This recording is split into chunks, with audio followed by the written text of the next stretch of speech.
رب کائنات رب ذوالجلال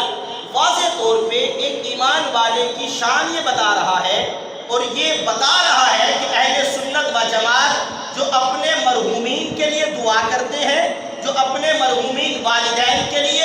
اپنے مرحومین بہن بھائیوں کے لیے، اپنے مرحومین رشتہ داروں کے لیے اللہ کی بارگاہ میں دعا کرتے ہیں، یہ کوئی نیا طریقہ نہیں ہے، یہ کوئی آج کا سلسلہ نہیں ہے، بلکہ رب کائنات رب ذوالجلال نے 1400 سال قبل قرآن میں یہ حکم نازل فرما دیا، والذین جاءوا من بعدهم یقولون ربنا اغفر لنا ولإخواننا الذین سبقونا بالایمان، کہ وہ لوگ جو بعد میں دنیا میں آئے ہیں وہ اللہ رب العزت کی بارگاہ میں یوں دعا کرتے ہیں، اے اللہ ہماری بھی مغفرت کر دے اور ہمارے ان بھائیوں کی بھی مغفرت کر دے جو ہم سے پہلے ایمان کی حالت میں دنیا سے جا چکے ہیں۔ خالق کائنات جل وعلا اس انداز سے ایک مومن کا وصف بیان کر رہا ہے۔ الحمدللہ یہ ہماری خوش قسمتی ہے کہ یہ قرآن پاک کی اس آیت کے مصداق ہم لوگ بن رہے ہیں کہ ہمارے والد اگر دنیا سے چلے جاتے ہیں، ہماری والدہ کا اگر انتقال ہو جاتا ہے،